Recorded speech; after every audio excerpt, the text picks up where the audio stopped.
Tens, this is Mrs. Sorobi, and I hear that in World Studies you have that French Revolution tour project coming up, and I am so excited to share a few tips for how to do a great job presenting this. So, in case you don't know, I'm Mrs. Sorobi, and I am the high school EAL teacher at SSIS, and I'm also the debate coach. So I know a lot of you from Debate Club, from being in your other classes, and also from having you in my class. And I hope that some of the tips I share help you deliver an excellent French Revolution historical tour.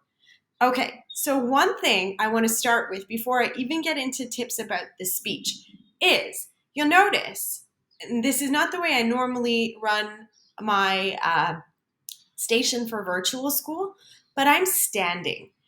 I don't actually have a proper standing desk. I will share my secret with you. I have rigged up my own little standing desk at home with materials I have. So my laptop is rested atop this cooler, and I am standing at my kitchen table with my laptop on top of that cooler. That's my secret. You don't have to share your secret of your station, but I recommend you rig yourself up a standing situation because it's going to make for better body language. Giving this tour virtually should be just as well presented as in person. It just requires a little creativity like that. So we should be able to make ourselves a standing station and show ourselves from the top half of the body. I notice that in virtual school, sometimes students obstruct the full view of themselves. And when you're giving a good presentation, you really do need to rely on body language as well as your communication. So you want to be in the frame visible from the waist up, or at least the shoulders up, and the top half of your body so that your hands are able to show open body language should be visible. All right, so let's go into how do we actually deliver a good presentation. So to get your audience's attention, you want to begin with a hook. Here are some suggestions, and in the references, I've linked a resource that goes into more detail on these. But given the nature of this presentation, there's a few possibilities that I'm thinking for your hook. So you could make a statement that people commonly believe to be true and then counter it. You want to do something that's going to grab people's attention, starting with just the basic, hey everybody, today I'm going to take you on a tour. Lukewarm. You might share a startling fact or statistic. Begin with a series of rhetorical questions. Get us thinking. I wonder. Use the word imagine and let the audience think historically to imagine if a particular event along your French Revolution tour hadn't happened, if this particular place, the history that happened there, if it never had occurred, how would the world be different today? That's a good way to provoke our thinking. Or take us through a what if scenario and emphasize the importance of the locations that you choose. So imagine, or what if the revolutionaries had just accepted at the States General that, okay, things aren't going to change. Louis the 16th, he's not really a very good king. He's not really running things very well, but maybe let's just wait this out a little longer. Imagine if that had happened, but it didn't. And then take us to another spot on your tour. Those are good ideas for a hook within this context. Of course, get creative though, because we don't want to hear the same thing from every single person. A great strategy when presenting is to give your listeners a bit of a roadmap.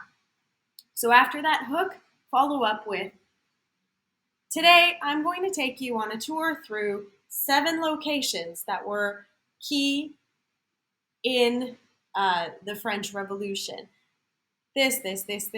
Give us a bit of a table of contents, if you will, or a roadmap for where the tour is going. Helps us organize and follow very clearly along. Use transitions as you speak. So the link which will be shared in the references, gives you a whole bunch of great possibilities for transitioning your speech. But you want to have these linking phrases, not before every single sentence, but when you plan out your script, you should use these to structure the discussion along. So conversely, more importantly, when it became clear that nothing was going to change, structure your dialogue as we go like this. Project your voice and show your best posture. So that's why I suggested standing. It's going to help you breathe through your diaphragm, and as you speak, your voice will project. I'm not a loud person. I don't have the booming teacher voice. I walk into a loud room and I get drowned out. But I know how to project my voice in a presentation, and it involves breathing from that center point and letting the voice out that way. So you don't have to be a naturally loud person to command attention. Open body language is one of the quickest, easiest, and best tips I teach speakers. Open your hands, close your hands sometimes, but definitely don't speak with a folded posture. Don't stand so stiff and never move. You want to move a little, but also you don't want it to be so bouncy that your movement becomes a distraction. But the opening of hands, closing and opening, the open body language really does endear you to your audience. It has a psychological effect of building a connection between your audience and you. So as you're guiding them on the tour, show them around. A smile on your face is also helpful to get your audience to connect with you. And as I said, your upper body should be visible. If we can't see your hands in the frame, it's also going to limit the presentation skill. So you notice that my hands are visible as I'm talking, and I hope they're not too distracting. This is one that just needs practice. Time yourself, record yourself, and don't say and like. These are nervous fillers, and I bet you can catch me in this presentation saying them a few times. However, practice makes perfect. You don't need perfection, but you know what I mean. Removing those filler pauses will allow you to fill your presentation, which does have a time limit, I'm pretty sure, with words that matter. So as I said, practice. If you can get somebody to give you an audience even better, family members, friends, practice for each other, give each other a little bit of feedback.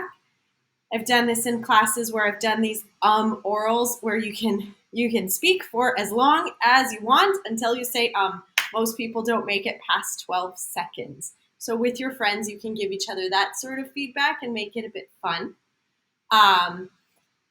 See, I just did it. It's hard. However, if you can't get somebody to listen, record yourself and you'll be able to gauge your own interaction and your own flow in your own body language. And you'll be able to see what others see and how you be perceived by your audience. So of course, your content is what's most important in a world studies class. However, the delivery can make this a powerful presentation, can make a lasting impression, and can help you build skills that will be useful into your future in high school and beyond. So I will link these resources on transitions, on hooks, and more so that they're easily accessible, because I know you can't just click on these in the video, but I hope that you found these tips helpful and informative. And really try to remember